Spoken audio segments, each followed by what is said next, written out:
그 땅을 그려가지고 돌아오라는 제목으로 말씀을 살펴보겠습니다. 오늘 여호수아서 본문의 내용은 출애굽기 이후에 약속의 땅, 젖과 꿀이 흐르는 땅을 정복하고 분배하는 그런 내용입니다. 인생은 출애굽기하고 비슷하다.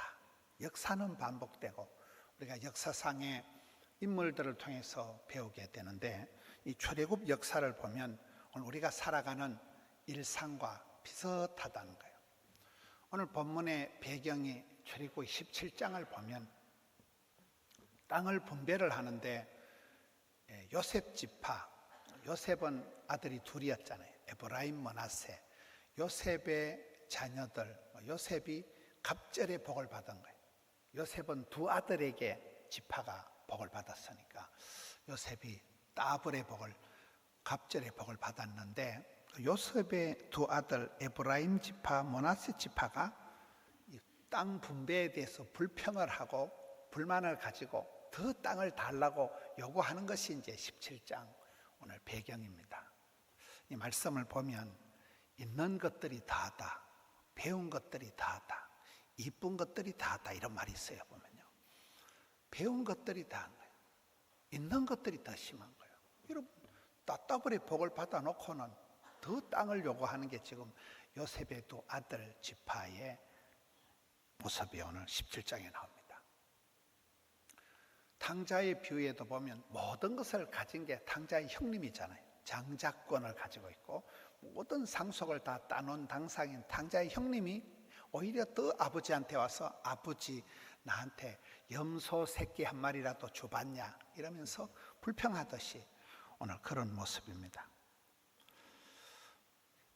인간관계의 첫 단추인 창세기 2장에 아담과 하와가 결혼하는데도 보면 항상 우리 어디 가든지 바라는 배필이 되지 말고 돕는 배필이 되는 거예요. 내가 무엇을 얻을까, 무엇을 받을까, 무엇을 더 덕을 볼까 이렇게 기대를 하면 반드시 실망한다는 거예요. 내가 오히려 도와주고 챙겨주고 그런 존재가 돼야 되는데, 여기에 따블의 복을 받은, 갑절의 복을 받은 에브라임, 므낫세 지파가 땅을 더 달라고 욕심을 부린다는 것입니다. 근데 처방이 나오기를 17장 15절 끝에 보면 올라가서 스스로 개척해라. 땅이 적다고 불평불만하지 말고 그 시간에 네가 스스로 올라가서 네가 개척해라. 그러니까 16절에 요셉 자손들이 이르되, 아이고 거기는 철병거가 있는데요. 여러분, 그 시대의 철병거는 요즘 말하면 스텔스 비행기가 있고 난공불락의 최첨단, 그때는 석기 시대에 돌멩이 들고 설치될 때인데 이게는 최강 철병거를 세팅을 해가지고 있는 가나안 칠족속, 네피림 족속 이 막강한 병력을 가지고 있으니까 못 간다는 거예요. 또 그렇게 불평을 하니까 18절에 보면 그 산지도 네 것이 되리니 살림이라도 네가 개척해라. 나무가 꽉 우거진 쓸데없는 그런 산골짜기라도 갈렙과 같이 산지를 내게 주옵소서. 내가 나이가 지금 85세지만은 40년 전과 내가 쌤쌤이다. 평탄하고 좋은 데 너희들 다 해라. 산지를 내게 달라고 85세 갈렙이 그렇게 노익장을 가시했듯이 살림이 나무가 꽉 우거져도 너희가 올라가서 개척을 하고 땅을 개간하고 컬티베이터, 묵은 땅을 갈아엎는 컬티베이터에서 나온 게 컬처, 문화라는 거잖아. 우리의 땅을, 우리의 굳은 땅을 계속해서 개간을 하고 갈아엎고 나면 K-컬처, K-푸드, K-팝, K-뷰티, K-뭐가 나오듯이 컬처, 문화라는 게 이 컬티베이터, 경작하다에서 나왔다 그러잖아요. 살림이 나무가 칵 우거져도 걱정하지 말고 철병거가 갖춰져 있는 최강 가나안 족속 있을지라도 두려워하지 말고 올라가라. 네가 불평하는 그 시간에 올라가서 네가 개척하고 네가 나무를 패고 거기다 땅을 개간하라는 게 오늘 여호수아의 처방입니다. 우리가 역사를 살아보면 내가 정복을 하든지 정복을 당하든지 이렇게 됩니다. 내가 시간을 다스리든지 시간에 질질 끌려가든지 둘 중에 하나입니다. 우리가 살아가면서 내 발로 가서 내가 심고 뿌리고 내가 개척한 것만이 내 농사가 되는 거예요. 제자 훈련을 한다, 구역 식구를 섬긴다 할 때 내가 밥 주고 내가 챙겨준 사람만이 내 새끼예요. 보면 네가 스스로 올라가서 개척해라. 앉아서 그냥 좋은 조건을 바라지 말라는 거예요. 맨날 남의 간증만 듣고 그렇게 살지 말라는 거예요. 네가 직접 간증거리를 만들라는 거예요. 네가 간증거리를 창출을 하고 간증거리를 네가 만들어가는 삶을 살게. 맨날 다른 집사님들, 다른 사람들 간증 듣기만 하고 기만 당나귀 같이 돼가지고 그래 하지 마라. 여기에 에브라임, 므낫세 두 지파가 갑절의 복을 받았는데 따따블의 복을 받은 것들이 오히려 제일 불평불만을 하듯이 사람은 그렇습니다. 있는 거 가지고 시금방을 떨지 말라는 거예요. 없는 것 때문에 우울해하지 말라는 거예요. 여기에 스스로 올라가서 살림, 나무가 확 우거졌을지라도 개척해라, 도전해라. 정주영 현대그룹 그 회장님은 국민학교밖에 못 나왔지만 그분의 스피릿이 개척정신, 도전정신, 모험정신, 창의정신을 가지고 뭐 밤에 잘 때 빈대가 못 올라오니까 벽을 타고 천장에서 뚝 떨어지는 빈대를 보고 이야, 빈대 저놈도 저렇게 아주 사람 피를 빨아먹으려고 애를 쓰는구나. 빈대한테 배웠다 이러잖아요. 정주영 씨를 아시아 영웅이라는 거예요. 안 되면 되게 하고 그런 도전정신, 모험정신, 벤처정신을 가지고 기업을 일구고 불굴의 도전정신, 아산정신이라 이렇게 하는 것입니다. 오늘 우리가 살아가면서 설날도 지나고 겨울도 지나고 이제 나이가 들어가면서 나도 모르게 매너리즘, 나도 모르게 뭔가 모르게 안주하려고 하는 마음이 생긴다. 그때 항상 개척정신, 첫사랑, 도전정신을 잃어버리면 사람이 이상해진다는 거예요. 이제 18장 1절에 가보면 이스라엘 자손의 온 회중이 실로에 모여 거기에 회막을 세웠다는 게 18장 1절입니다. 성경을 보면 항상 닮은 꼴이에요. 왜 실로에 모여 살까요? 여러분 성경의 기도의 교과서적인 사무엘상 1장 한나가 보면 해마다 매년 정기적으로 실로에 올라가다가 아버지 집에 올라가다가 하나님 만나는 찬수를 맞이하고 떡두꺼비 같은 아들 사무엘을 넣는 거잖아요. 예수 믿는 사람은 정기적으로 주기적으로 마음을 리셋을 해야 된다. 실로에 모여야 된다. 여러분 사도행전 1장에 보면 성령이 임하면서 초대교회가 탄생하기 전에 4단계가 있습니다. 성령이 임하기 전의 단계가 마음을 오로지 기도에 힘쓰는 거예요. 그 전의 단계가 더불어 마음을 같이 하는 거예요. 그 전의 단계가 최초의 단계가 모이기를 힘쓰는 거예요. 다락방에 모여서 모이기를 힘쓰고 그 다음에 더불어 마음을 같이 하고 그 다음에 오로지 기도에 힘쓸 때 성령이 떨어지는 겁니다. 모이는 게 첫째 단계. 구약 성경의 가장 그 부흥의 상징적인 사람이 느헤미야입니다. 성벽을 재건하고 느헤미야가 부흥을 이룰 때 느헤미야 8장에도 똑같은 내용이 나옵니다. 이스라엘 온 백성이 수문앞 광장에 모여 두루마리 성경책을 읽으니까 백성들이 다 울고 손을 들고 찬송하고 일단 모여야 됩니다. 모이를 피하는 어떤 사람의 습관과 같아 하지 말자.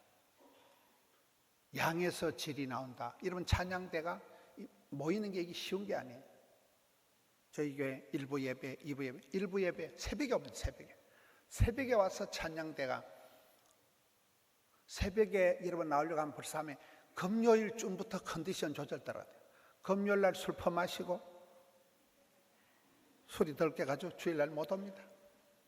이 수면 조절이 안 되면, 이 컨디션 조절이 안 되면 주일날 새벽에 찬양대 설 수가 없습니다. 술 냄새 풍겨가면서 찬양할 수 있습니까? 옛날에 우리 교회 제가 의사 선생님 한 분을 전도를 했는데 아주 이 의사 선생님이 처음에 목사님 등록하는데 얼마 돈을 내야 돼요? 묻더라고요. 무슨 뭐 골프 클럽 가입하듯이 교회 등록하면 돈을 받는 줄 아는 거더라요. 좀 받으려 하다가 안 받았어요. 이번에 손 꼴초요, 꼴초. 맨날 사모님한테 쫓겨나가지고 베란다 밖에서 오도도를 뜨면서 담배를 피우는 거예요. 근데 이제 체면이 있어가지고 그래도 명색이 보건병원의 의사인데 교수인데 이래가지고 이제 토요일부터는 금식을 하는 거예요. 주일날 냄새 날까 싶어가지고 토요일날은 금식을 하고 담배를 참다가 주일날 와서 이제 예배 마칠 때 때만 막 금단 현상이 와가지고 막 벌벌 떨어요. 막. 예배 마치면 제일 먼저 나가가지고 교회 바깥으로 생 나가지고 한꺼번에 막 이래가지고 빨아보 제일 빨리 나가서 담배 한꺼번에 피우고 그렇게 부인한테 혼나가면서 뭐 때문에 그래 담배를 피우냐는 거예요. 목사님, 모가지는 끊어도 담배는 못 끊어 이러더라고요. 나중에 집사 되고 담배 다 끊고 저절로 끊어지는 거예요. 모이기를 힘써야 돼. 일단 모여야 됩니다. 느헤미야의 수문 앞 광장에 다 모여서 성경을 읽고 기도하고 그때 회개의 역사가 일어났듯이 마가의 다락방에 모여서 기도할 때 성령이 떨어졌듯이 여기에도 보면 실로에 다 모이는 거예요. 실로에 온 이스라엘 백성들이 실로에 모여서 아버지 집에 모여서 오늘 우리가 아무리 영상시대 쇼츠 유튜버가 나의 목자신이라 해도 이 모이는 직고 대면 하나님 앞에 내가 얼굴을 마주하고 예배 드리는 이게 굉장히 중요해요. 대면을 회복해야 돼요. 얼굴을 마주 봐야 돼요. 직고해야 돼요. 독대해야 돼요. 그리고는 온 회중이 실로에 모여 거기에 회막을 세웠으며 회막을 세웠다는 건 뭔 말일까요? 이게 가정이 이제 중수가 되고 예배가 회복됐다는 얘기예요. 창세기 13장에 보면 또 비슷한 내용이 나옵니다. 아브라함이 100세가 다 돼가는데 자식은 하나도 없고 상속 물려줄 사람도 없고 유일한 피부치가 혈육이 조카 롯이 있었는데 좋은 땅을 차지하고 도망가 버리고 망년자실에서 혼자 있을 때 하나님이 아브라함아 기죽지 마라. 눈을 들어 동서남북을 바라봐라. 내가 네 눈에 보이는 거 다 주겠다. 꼼짝을 못하고 그래 우울증 환자같이 있지 말고 종과 행을 확확 내밟아라. 네 발바닥 밟는 것을 다 주고 내가 너의 자손을 거기 보면 땅에 티끌같이 많게 하겠다. 먼지가 퍽썩 일어나듯이 많게 하겠다. 하늘의 별과 같이 땅의 티끌같이 바다의 모래같이 자손을 주겠다. 아브라함이 그 말을 믿었어요. 자식 하나 없는 사람이 상속자가 없는 사람이 아브라함이 그 말을 믿고 보따리 싸가지고 헤브론의 마므레 상술의 숲에 가서 거기에서 장막을 세우고 거기에서 돌단을 쌓고 하나님께 예배를 합니다. 똑같은 거예요. 여러분 옛날에는 집도 없고 이 이스라엘 백성들이 텐트 치고 떠내기들인데 베두인 족속들 떠내기들인데 여러분 거기에 장막을 세웠다. 집을 지었다. 가정이 거기서 이제 형태를 갖추었다는 거예요. 그리고 제단을 쌓았다. 이땐 교회가 없었습니다. 성전이 없었습니다. 성막도 없었습니다. 회막을 지었다. 최초의 교회 돌멩이 쌓아놓고 아브라함이 제사 드렸듯이 예배가 회복됐다.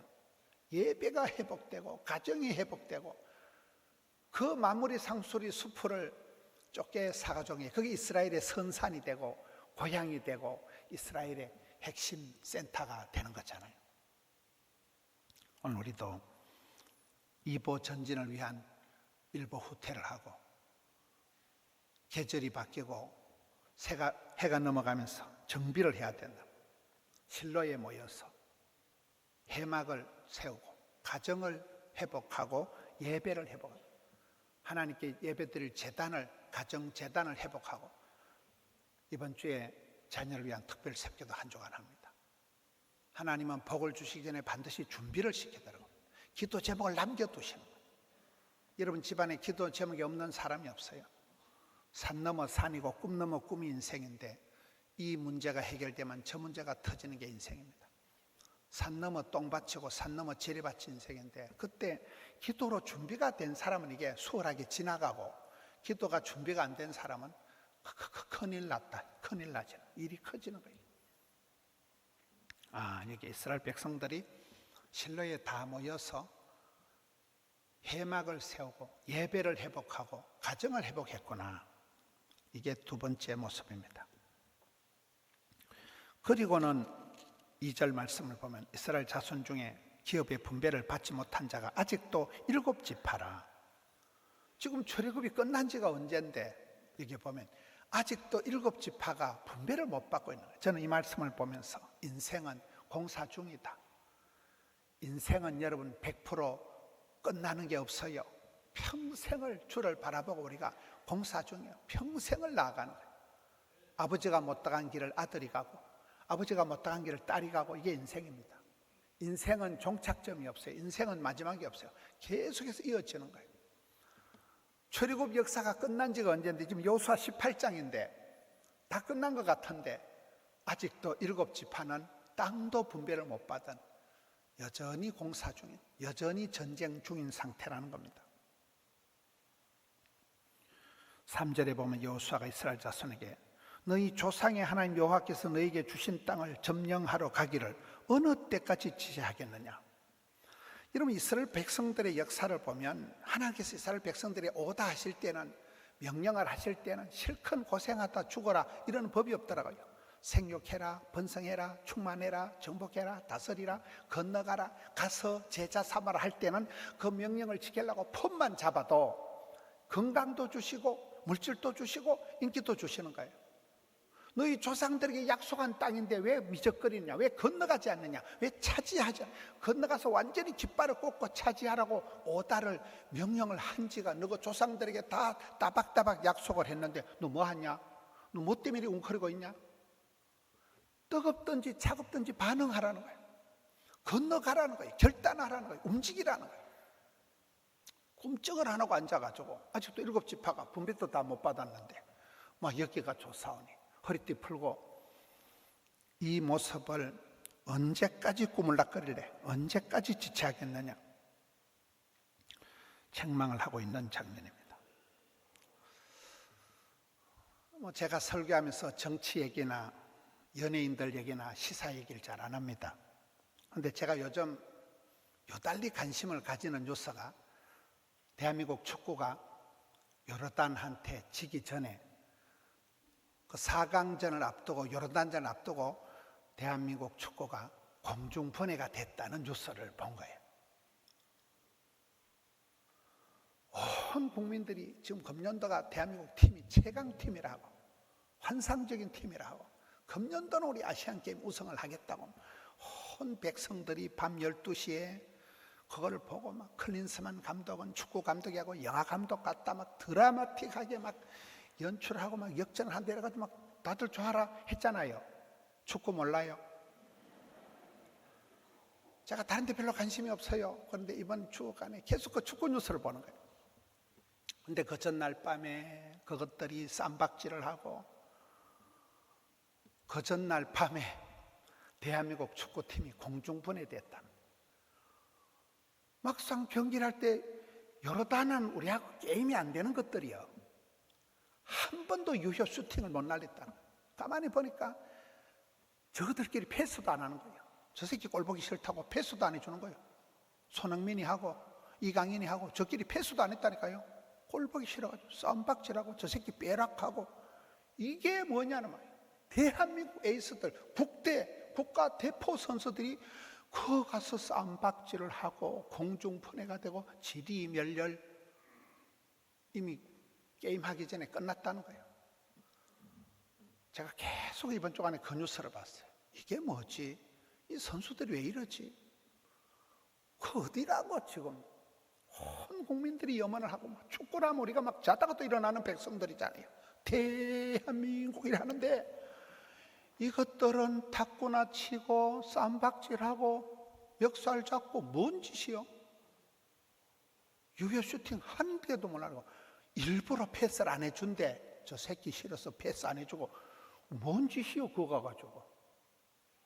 야, 이게 여러분 한국 축구가 최고로 잘 나가고 이번엔 우승할 거라고 기대가 국민적인 연문이 있었는데 정작 선수들은 허리띠 풀어놓고 딴짓거리 하고 있어. 딴짓거리. 그때가 어느 때라고 무슨 뭐 탁구나 치고 왜 싸움박질 하냐 이 말이에요. 왜 우리 선수끼리 쟤 빼라, 우리 선수끼리 패스도 안 해주고 한 번도 유효 슈팅을 못 날리고 어이없이 2대 빵이 뭐냐는 거예요. 굉장히 화가 나는. 그놈들 다 군대 면제된 놈들, 그놈들 다 잡아가지고요, 저 북한으로 보내든지 어디 다 군대 다 보내야 돼. 특공대 다 보내야 돼. 저놈들 아주 나쁜 놈들로 보는 거예요. 국민들이 그렇게 기대를 하고 있는데 어디 거기서 싸움박질을 하고 그렇잖아요. 적전분열, 지리멸렬, 공중분해 이미 4강전 하기 전에 끝났다는 거예요. 한국 선수들이.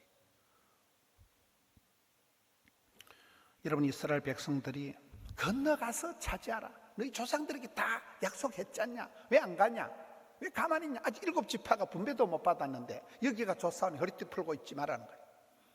그러면서 처방이 4절입니다. 너희는 각 지파에 3사람씩 선정하라. 그들을 보내리니 그들은 일어나서 그 땅을 두루두루 댕겨보면서 땅을 그려가지고 지도를 그려가지고 오라. 여러분, 여호수아의 처방이 그 많은 군사들 중에 각 지파마다 꼴랑 3사람만 뽑으라는 거예요. 3사람만 선정하라는 거예요. 저는 이게 답이라고 봐요. 여러분, 역사가 어려울 때 하나님이 조직을 가지고 시스템을 갖다가 역사를 해결한 법이 없어요. 한 사람 여호수아, 한 사람 다윗, 한 사람을 불러서 하시는 거예요. 이 중에 3사람만 뽑아내, 각 지파마다 3사람만 뽑아내어서 그들을 창조적인 소수로 만들어서 그들을 보내가지고 두루두루 다녀보라는 거예요. 그리고는 직접 그림을, 지도를 그려오라는 거예요. 적자생존이라. 여러분, 요셉이가 복을 받은 것은 생생한 꿈을 꾼 거예요. 해와 달과 11별이 자기를 보고 절을 하고 형님 곡식단 생생한 꿈을 꿨다. 사업을 하는 사람들도요, 목표를 정해놓고 매출 얼마 단계별로 딱 비주얼하게 적자생존 적어서 냉장고에 차에다 붙여놓고 그걸 들어가면 나면서 보고 기도하고 여기 해야 된다.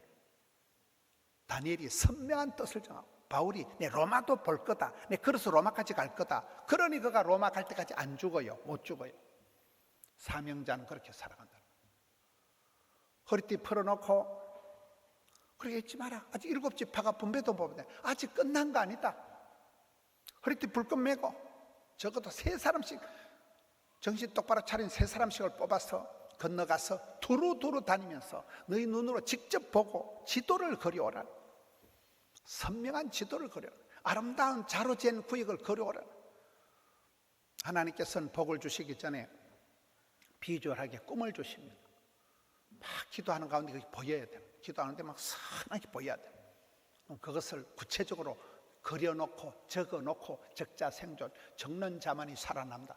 적어놓고 그려놓고 그걸 바라보면서 기도하라는 거예요.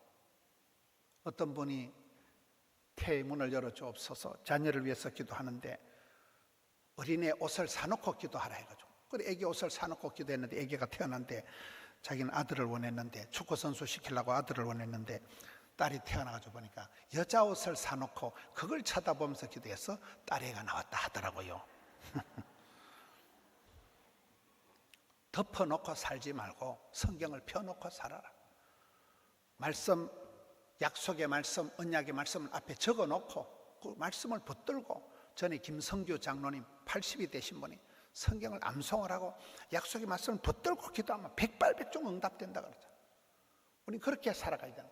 이스라엘 백성들이 허리띠 펴놓고 있을 때 올라가서 스스로 개척해. 네가 개척하고 네가 물 주고 네가 밥 사고 네가 눈물 흘린 사람만 네 새끼라. 네가 개척해서 네가 직접 기른 사람만 네 백성이 네 군사가 된다.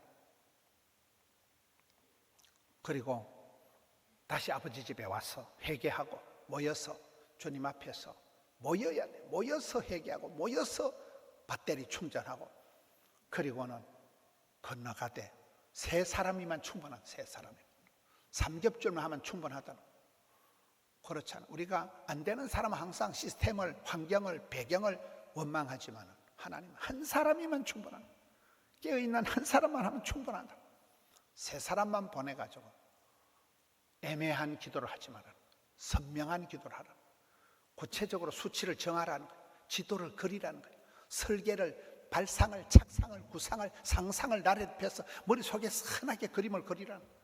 입으로 선포하고 시인하고 선점한 입으로 말을 앞장세우라는, 주님 믿습니다, 주님 이렇게 해 주시옵소서, 이렇게 하라는 거예요. 지도를 그려가지고 와라.